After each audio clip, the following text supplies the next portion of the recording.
Hello, and welcome to the 64th episode of NEOHUMAN podcast. I'm Agah Bahari, a ecologist on Twitter and Instagram, and you can follow this show on liveinlimbo.com, iTunes, YouTube, and BitChute. And today with me, I have Ben Buchanan. Welcome to NEOHUMAN podcast, Ben.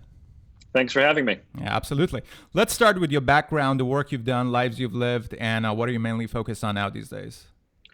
I'm a professor at Georgetown University in the School of Foreign Service, and I focus on how technology changes statecraft, in particular artificial intelligence, and in particular cyber operations, and how and why nations hack each other.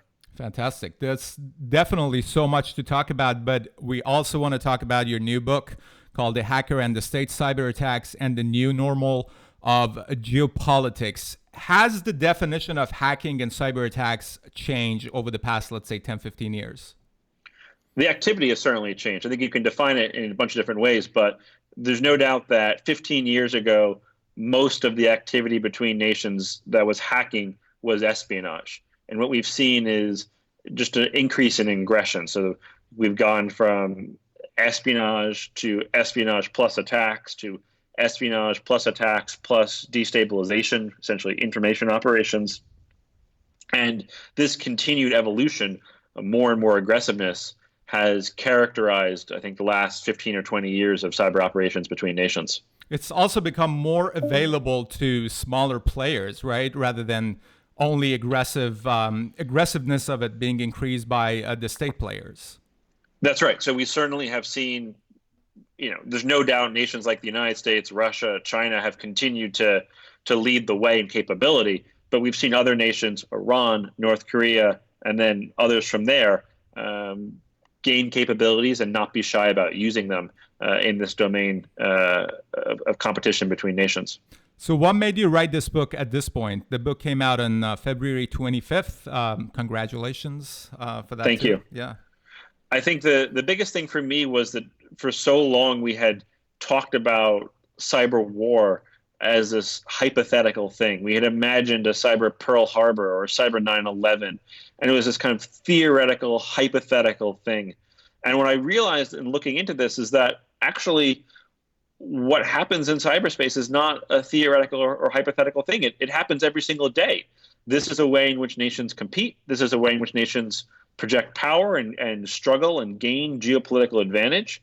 And I wanted to find those stories and tell them and not be distracted by hypotheticals. Was there any specific kind of an event that made you realize that this is a big deal? Because for me, and a lot of people like me, we're not in the field as professionals, but we are following it. Stuxnet was a very big deal. That this was a code or a virus, whatever you want to call it, that was used in a supposedly closed system in Iran. That's right. And it was mind-blowing what happened as a consequence. Yeah, of it. so Stuxnet's a fascinating case. I go into it a lot of detail. That probably for me was one of the things that, almost a decade ago at this point, started getting me pretty interested in this field. And then what I realized was that Stuxnet was just the tip of the iceberg in terms of how nations were competing in cyberspace. Would you talk a little about Stuxnet, the details of it? Because it seemed to be one of the most still sophisticated kind of operation that was launched supposedly by US and Israel, but we don't really know. That's right. So the conventional theory of the case, and I think there's some evidence to support this theory, is that the United States and Israel launched Stuxnet as a way to slow the Iranian nuclear program, to slow the uranium enrichment by destroying centrifuges and by causing erratic failures that would prompt the Iranians to take systems offline and try to study them and see what was happening. And that this was begun under the Bush administration in the United States and was dramatically accelerated under the Obama administration. And that there's a bunch of different versions of Stuxnet, but two of the most significant versions manipulated the centrifuges themselves. One manipulated the speed at which a centrifuge would spin, essentially causing the motor to burn out by having it move from fast to slow and back again. And the other manipulated the other version of Stuxnet manipulated the pressure of the uranium hexafluoride gas in the centrifuge that would cause the centrifuge to fail when it got too high pressure. And this was the first kind of an operation of a kind, right? That a computer code could have affected a physical facility that supposedly was connected to a closed system, meaning that it was not connected to open internet or anything like that. Somebody had to inject like a memory stick or something into the system to infect it. That's right. Stuxnet was truly remarkable and unprecedented. This problem of not being able to say with any kind of a definitive certainty where the attack is originated from, I would imagine that this has just gotten more and more complex because we are dealing right now with a lot of, as mentioned, maybe enthusiasts who buy a piece of code, for example, from Darknet and send it to different companies, encrypt all their data and ask for bitcoins, ransomware, and all those things. And it's very, very difficult to, with any kind of a certainty, say where those attacks are coming from. What is the state of this being able to originate the attacks from at this point? I think it's quite challenging in the criminal space to do this attribution that you described. I think in the national security space, it is challenging, but the actors are more capable of doing it. So a nation like the United States, for example, can do attribution by hacking other nations and watching their hackers as they carry out their activities. And that, to me, is remarkable. And it shows how what traditionally we would call counterintelligence, basically intelligence services colliding with one another in their ambitions and in their capabilities, plays out in cyberspace. And that's something that I wanted to spend a lot of time on in the book, and I wanted to find those stories of counterintelligence. And I think it sheds light on the daily fierce competition between nations. So when, for example, the United States said that DNC was attacked by Russia, what percentage of certainty would you say that U.S. government has to say that the attack is originated from Russia? Because from the outside view, a lot of it is being politicized as well. 100%. There is no doubt in that case. There are complicated cases in cyberspace. There are deep mysteries. That is not one of them. The technical evidence in public that Russia carried out the DNC operation was crystal clear to observers like myself by July of 2016, if not earlier. The forensic evidence was very clear. And I think it goes without saying that the U.S. intelligence community had other sources of information that probably confirmed the theory. There are hard cases. That's not one of them. What are some of the hard cases? Probably the deepest mystery in the world of cyber operations is a case called the shadow brokers. It's of all the chapters in the book, this is the one that's a mystery story. And I lay out the facts, but it's hard to know with certainty who did it. And the shadow brokers appear online in August of 2016. They start revealing deeply powerful NSA hacking tools. And even now, almost 4 years later, we really don't have any idea who they are or why they did it. Is it a case that some of the cyber weapons that was developed, let's say by NSA, for example, was leaked to Darknet and available to hackers and some other actors besides states to be able to use them sometimes against the state, sometimes against some companies? The most significant leak of NSA tools was, in fact, the shadow brokers. So the shadow brokers get an NSA tool, amongst others, called Eternal Blue. That was the code name. A tool so powerful, an NSA operative tells the Washington Post it was like fishing with dynamite because of the hacking capabilities that it possessed. And the shadow brokers post this tool online, and then other hackers pick that tool up and use it for their own operations in 2017. And what kind of measure is being taken by U.S. agencies and U.S. government overall? Let's say, talk about U.S. in specific, against this kind of interferences, against this kind of stealing of basically their IP property? Well, there's no doubt that NSA has to do cyber defense and has to try to guard against intrusion. And the United States government more generally, including U.S. Cyber Command, the military part of the cyber apparatus, has announced a strategy that they call persistent engagement, essentially trying to stop foreign activities from doing harm against the United States and doing harm in particular against the United States government. And the consequences of these attacks are dire and unbelievable, right? The scale wise of it, because we hear about, for example, let's say electricity grid that can go down completely because of the infrastructure in the United States. Yet we are not hearing as much about the threats, about the consequences, about the measures that are being taken, let's say, during presidential campaigns. Why do you think that is? Well, I think the U.S. government doesn't want to talk a ton about what it's doing to try to secure the election, but you can imagine that this is something that one hopes is on the U.S. government's mind because it's, as 2016 showed, such a significant threat that foreign actors might try to interfere in something as critical to democratic functioning as an election. So there's not a lot of discussion as it's happening, but one hopes this is something that the U.S. government's taking very seriously. Yeah, but it also has consequences for individuals, right? If, for example, electric grid will go down, it would have unimaginable kind of consequences. Yet we are not hearing presidential candidates talking about the dangers, for example, of cyber threats. Or here's a very good example. John Delaney, who is running as a Democrat, he is the man who started AI caucus in the Congress, yet not a single word about artificial intelligence, about the risks and opportunities, which suggests to me that either they don't think it's a matter of priority, which is hard to imagine in case of John Delaney, but also that people are not as interested about these kind of issues and are not going to respond in a positive kind of a way. Yeah, I think that's fair. I think as important as I think cybersecurity and artificial intelligence are for the future of geopolitics and the future of the United States, I'm not sure it's a voting issue for many people. And that's probably why presidential candidates, the successful ones, don't spend a lot of time talking about it. So, yeah, I think it's fair to say that these operations, this world is important, but maybe isn't always recognized as such. Right.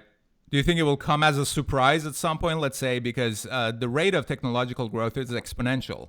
At some point, people will be caught off guard that, all of our lives are being, more and more aspects of them are being digitized, and more aspects of them are being analyzed and make sense out of by artificial intelligence, yet nobody told us about it. Yeah, I think it will, at some point, AI in particular will get a lot more public attention than it's getting right now. I think there's a significant degree to which these issues are important, not just for foreign policy, but also for domestic policy. Ben's book is called The Hacker and the State, Cyber Attacks and the New Normal of Geopolitics. Do you see this current form of political governance in, let's say, United States or around the Western world, with all its bureaucracy and partisanship and tribalism, suitable to come up with proper measures against cyber attacks going forward?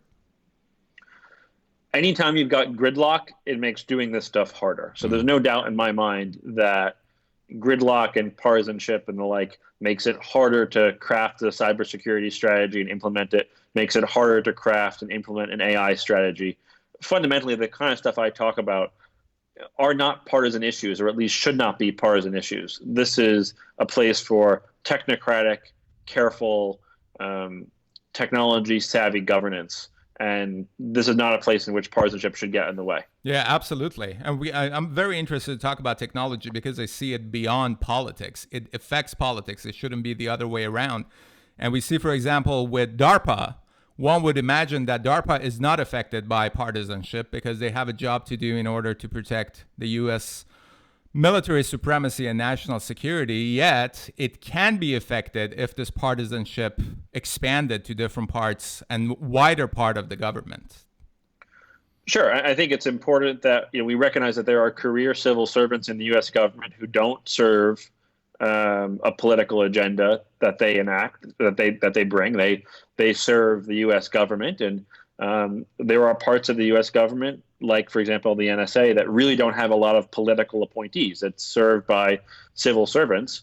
And I do think we should make sure that those people can do their jobs without political interference from, partisan investigations or partisan hackery. Those are the people that they call deep state? Yeah, I don't think they're the deep state, but it's in vogue in some corners to say that the deep state is undermining the U.S. government. I don't think there's any evidence for that. Right. Where do you see China with respect to development of artificial intelligence? China is an incredibly significant nation, both for cybersecurity and for AI. They've put a fair amount of money, billions per year, it seems, into developing artificial intelligence as a more powerful tool, both for national security, but also for economic growth. And this seems to be a key part of the Chinese strategy right now, is building up a talent base and expertise in AI. Yeah, some people are concerned about the 5G and infrastructure of it that is being built by, let's say, Huawei, and how they'll be using it as a state backed kind of a tool empowered by artificial intelligence and machine learning. And it just seems like they're developing these things much faster than the United States and the Western world, exactly because of the difference of the governance system that they have. It's hard to disentangle the cause and effect, but there's no doubt that Huawei is a significant player in the telecom space. Chinese subsidies certainly help with that. And right now, there's not an American competitor to Huawei. And that probably does not reflect well on American innovation in the telecom space over the last few years. And certainly Chinese subsidies to Huawei make it easier for Huawei to price its products low. Mm-hmm.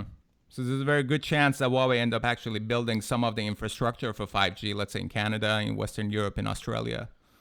I think, yeah, I mean, if you look at how other governments are responding, it seems like they are more favorable to Huawei than the United States is, for sure. How would that change the alliance dynamic between the United States and, let's say, Canada, for example? It's a really important question. And I think if you look at nations like the United States and Canada and Australia and New Zealand, they've had an alliance around intelligence for a very long time, going back to World War II. And the United States has hinted that Huawei would change their calculus. To what degree that is true, to what degree the United States follows through on it, I think it's hard to say. But this has certainly been an implicit and occasionally explicit threat that intelligence sharing and intelligence relationships would be jeopardized if those countries went to Huawei. Yeah, it just seems like an inevitable kind of an issue, as we talked about a little earlier, that will come up at some point and people will be caught off guard. And who knows how much they can trust the government at that point. We're like, what, this is something with this amount of importance that we didn't know anything about it, and we have to deal with it now as like a priority. There's no doubt this is a case amongst many others in which careful, sober, technocratic governance would really help. An understanding of 5G, an understanding of the risks, an understanding of adversary intentions and behavior, and the capacity to build alliances with other nations. All of those things are really important right now. I had John McAfee on the podcast a couple of days ago, and one of the questions I asked him was that because he was talking about basically CIA is running the government and all of that, and the idea that I asked him about was that considering digitization of different aspects of our lives and big tech companies, how much more power CIA can have compared to the big tech companies. And his explanation was that CIA has access to knowledge when those big tech companies just gathering information, most of which is completely useless for more important jobs that they, for example, government needs to do. How do you see this dynamic between intelligence agencies and big tech companies in the context of data? We need to be careful here. I think there's no doubt that tech companies can get access to data on foreign intelligence targets. And on a foreign intelligence target, the United States government can request under the FISA law that data if there's an intelligence reason for it. I don't think it's the case that Google is giving all of its information on Americans to the CIA. But it's certainly the case that if a foreign terrorist leader or maybe a Chinese official is using a Gmail account, that the United States can get access to that foreign intelligence information by way of a tech company. Yet they're dealing with the challenge that they have with encryption, for example, with respect to Apple, that they can't break into the encryption. And they're basically saying that Apple has to work with us. Yet putting a backdoor for any kind of an encryption, it just defeat the whole purpose. Yeah, cryptographers warn and have warned for decades that backdoors in encryption undermine the security of those systems, and they undermine the security of those systems potentially for everybody. So in general, cryptographers are very wary of anything that would weaken encryption. Mm-hmm. How do you see the change of because we're moving, or I have to say it like this: we are reaching the limits of silicon. Would you agree with that? That we're reaching the limits of it in the sense that it leaks more electricity than it can absorb it. I think at some point in the next few years, we will start having conversations about how if silicon will continue to be exponentially useful. But yeah, in a few years, I think we're getting to that point. And then the next I'm not a hardware engineer, but that's my sense. Right. And then the next generation of that, because software will be run on the basis of the hardware, right? If you're moving from silicon, let's say, to quantum computing, then the question would be how prepared, for example, the United States is with respect to quantum computer infrastructure. I'm very skeptical of quantum computing. There's an old joke that quantum computing is 20 years away and always will be, which is to say it's just not nearly as realistic as many people think. So I'm very skeptical that quantum computing will arrive anytime soon. I could see other technologies more generally within quantum information systems, encryption mechanisms and the like, more realistic and more feasible. But it would surprise me if we're having serious, discussions in 3 to 5 years about quantum computers in American households. What do you see as a more suitable replacement for silicon? I don't claim to be a hardware engineer. I think this is a problem that's getting tens of billions of dollars in research and development over the next few years, and building chip factories is incredibly complicated and expensive, and I do not claim expertise on computer chip design. Who is the leading technological developer right now in the world? Is it United States or China or someone else? It probably depends on the technology. I think some areas of the United States are clearly ahead. Other areas maybe less so, or American allies are clearly ahead. So, for example, if you look at chip manufacturing, the United States is doing very well with its allies in building the hardware for cutting-edge computer processors. If you look at other kinds of manufacturing, that's where China is leading the way.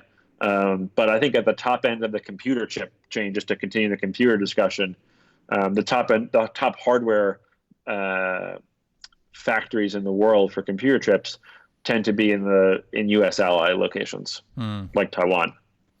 Yeah, this competition just seems to be, the reason I ask is that because if any kind of a country, any kind of alliance or a pack has a monopoly on any kind of technology and a competition lacks, then development and innovation seems to be lacking as a consequence of it. So this whole China being on the other side of the equation is not necessarily a bad thing.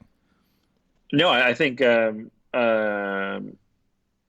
there's a degree to which Americans recognize that this.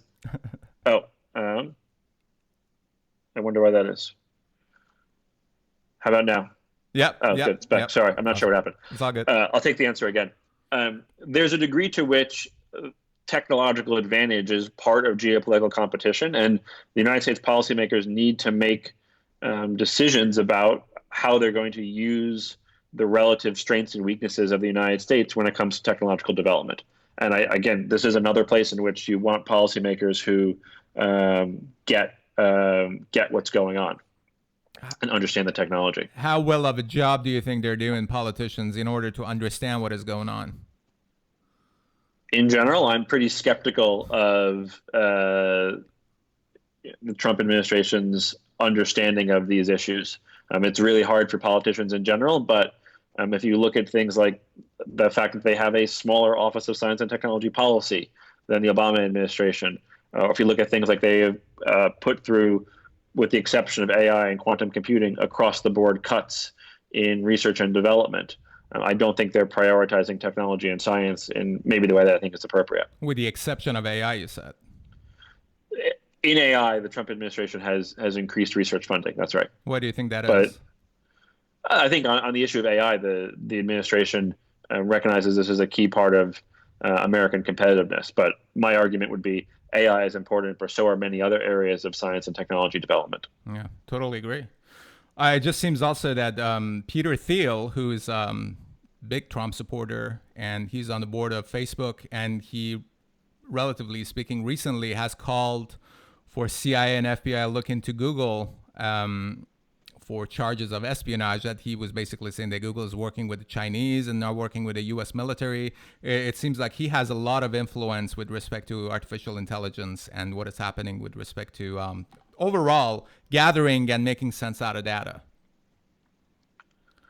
Yeah, I mean, he's certainly been a big investor in this space and a big voice in this space. I don't know the degree to which he has U.S. government influence or not. I think it's hard for me to say, as someone who studies hacking operations, who is pulling levers in the U.S. government or not pulling levers. But there's no doubt he's a giant name in the tech community. He also, his company Plantier, data collecting and data analysis, is a huge contract with the U.S. government, which really begs the question that what is happening to the users' data? Because we talked about that politicians don't really talk about what is happening, and people know even less about politicians about what is happening. Yet a lot of the data that is being collected of people are vulnerable to being hacked or vulnerable to being leaked. It has happened many times, in many different companies, that they have like millions and millions of data set being hacked and leaked. How well do you think this society is doing about educating itself, aside from the job that politicians and governments are doing with respect to the worth and value of their data and the kind of cybersecurity measures that they need to take seriously?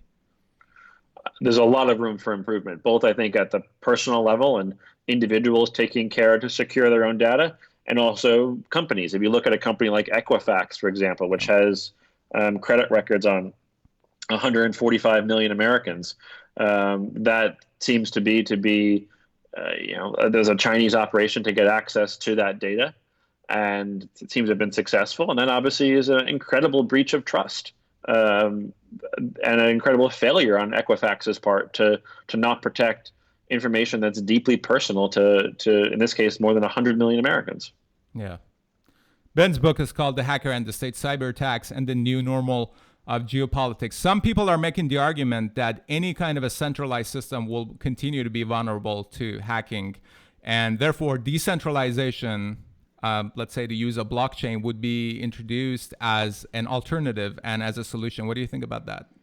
I'm very skeptical that blockchain is going to solve a lot of these problems. These are issues that I don't think blockchain is well positioned to solve. So I'm pretty skeptical. Can you expand on that a little? Yeah, and if you look at the Equifax breach, or if you look at any of these other breaches, there was a pretty thorough compromise of the systems. And whether the information stored in a database or stored on a blockchain doesn't mean it can't be extracted. In many cases, blockchains are more open than databases. So you can imagine some cases in which blockchain might be useful. I'm pretty skeptical, but it's not going to solve the fundamental questions we have in cybersecurity. It's no replacement for basic cybersecurity best practices. Interesting. Because the argument is that in order to hack a decentralized system on blockchain, you should be able to hack every single computer in that system. But you're saying that's not the case. When it comes to espionage operations, that does not apply. If you're talking about changing the blockchain and actually manipulating the data, then it's maybe a different story. But if you're just talking about how do you secure Americans' data, I wouldn't recommend that Equifax switch to the blockchain as a way of keeping data private. That doesn't necessarily compute. Yeah, because the Equifax blockchain will still be centrally driven. It will be all the computers that may be run by Equifax, right? But a blockchain like Bitcoin, that a computer in a network, for example, is in the United States, another computer is or another machine is in Japan, another one in Australia. Is there any difference between the two kind of an approach? Yeah, they're fundamentally different things. I mean, if you look at Bitcoin as a cryptocurrency, it's doing things that are very different than a database does things. So Bitcoin and blockchain is not a replacement for protecting data that's stored by a company like Equifax. They're just fundamentally different things. How the response has been to your book so far? It's been good. It's a very strange experience to think about something for, in this case, 3 or 4 years, and to finally be able to share it. And it's been a lot of fun to talk about it, and it's been a lot of fun to hear from readers and hear from people in the policy community who have read it. So I've enjoyed it. Yeah, it just seems like such an important kind of an issue, especially now with this coronavirus that is happening. Let's say this is a biological equivalent of, let's say, a computer virus that can infect millions and millions of machines without people even knowing about it and being prepared or having any kind of a measure about it.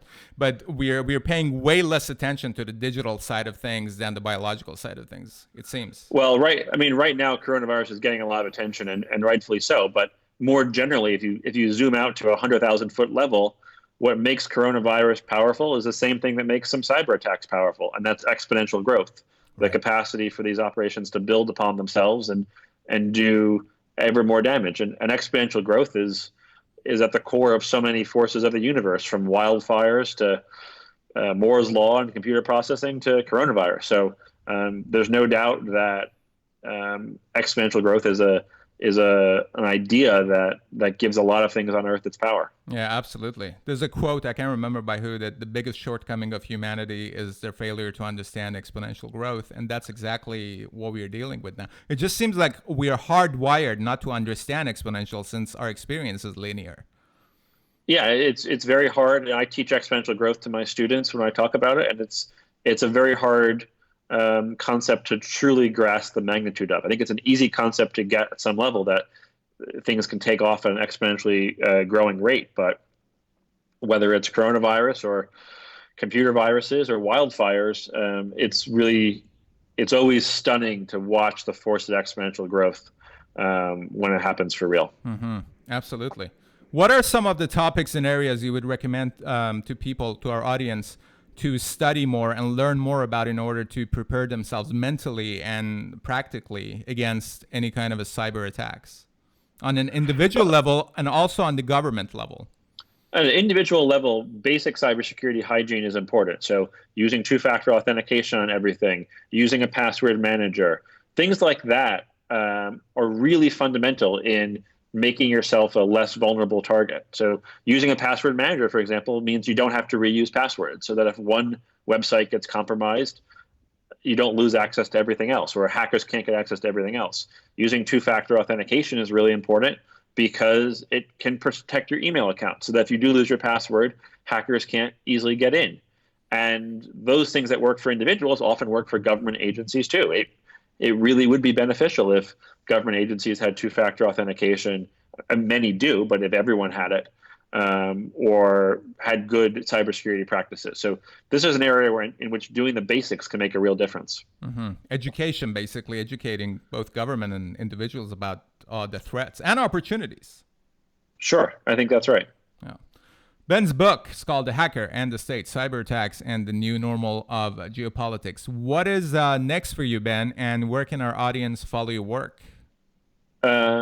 I'm, at this point, just thinking about artificial intelligence a fair amount. I help run a center at Georgetown that studies artificial intelligence, so that's what I've been thinking about a lot. I'm on Twitter. I'm at Buchanan Ben on Twitter. The book's on Amazon. The book's available from the publisher, Harvard University Press, Barnes and Noble. So pretty accessible, and it's great to be able to share stories like this with the world after thinking about it for so long. What are you mainly thinking about with respect to artificial intelligence, just so we can have a window into a mind that obviously have researched this for how many years now? Many, many, many years. Yeah, one of the things that's really interesting to me these days about AI is how AI is going to change cyber operations. So is AI going to empower the offense, the hackers? Is AI going to benefit the defense, network defenders? What about the cybersecurity of AI systems themselves? They present new and different kinds of vulnerabilities that are very interesting. So my colleagues and I are just starting to think about those things, and I think there's really interesting questions there, and really important ones too. It seems like this dynamic of governments going through bureaucracy that we talked about a little versus hackers and enthusiasts who have absolutely no need to go through bureaucracy and are able to adapt the latest kind of tools. This dynamic seems like it will continue moving forward, that law enforcement, let's say, or government agencies are always going to be a couple of steps behind the hackers because they have to go through this chain of command in order to get approved and all of that. What do you think about that? When it comes to freedom from bureaucracy, no doubt about that. On the other hand, governments have tremendous skill, tremendous talent, and tremendous resources. So the NSA, for example, is the United States' largest employer of mathematicians. And that's a significant intellectual capability that, the proverbial 400-pound hacker in his mom's basement doesn't have. So there's pluses and minuses, and governments certainly have cards to play as well. And those mathematicians are not bound by regulations the way that it seems on the surface. They're not there playing Sudoku. The NSA is in the business of code breaking and code making, and you can imagine, though we don't know the details, you can imagine that's what they're doing. Let me also ask you about this biggest fear that some people have, that AI is going to become a Terminator, and we are jumping from narrow AI to AGI in the matter of years. What do you think about that? I think it's many years away. This is the question I love to ask my students, and I'm not sure what the answer is, which is why it's a great question to ask. But I don't think it's likely we're going to see artificial general intelligence, on a 5 or 10 year time horizon. 5 or 10 years. So what is the time scale you were saying? And also, how reliable is that perspective, since the growth of technology and AI is exponential? Yeah, exponential growth is the reason to think about this stuff. But my suspicion is that we have to see a couple more fundamental innovations in AI before we have a realistic conversation about AGI, which is not to say that AI is not going to be incredibly impactful, right. But I think artificial narrow intelligence can be very impactful. What are some of those steps leading to AGI? I wouldn't pretend to know. I think we haven't discovered them yet, but one of the big debates we have in AI is how much structure should there be? Should it be very loose, like a neural network? Should it be much more structured, like a symbolic system? Those are huge debates, and we're only beginning to even outline those debates, much less resolve them. And the alignment problem seems to be a big issue as well.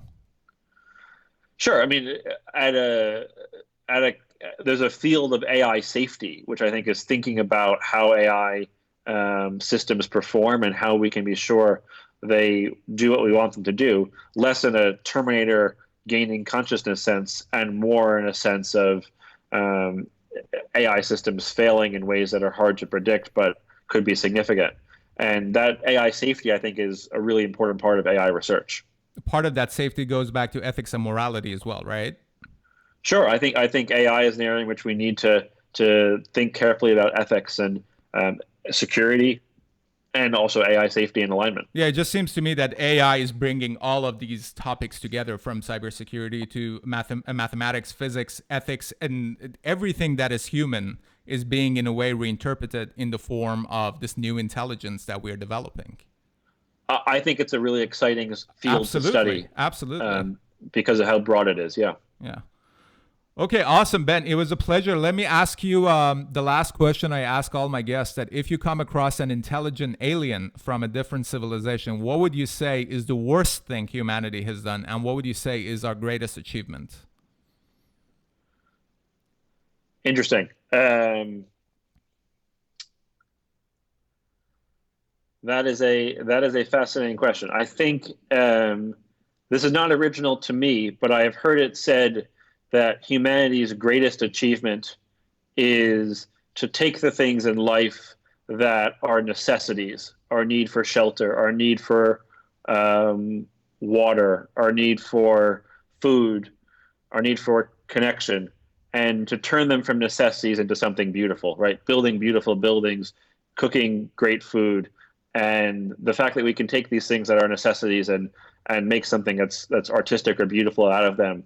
I've heard it said that that's a next level innovation that we've sort of slowly unpacked for thousands of years. And as for the worst, I think we fall short every day on governance, on how we treat people, and we need to work to build a society that's more just. And I think we've got a long way to go on that front.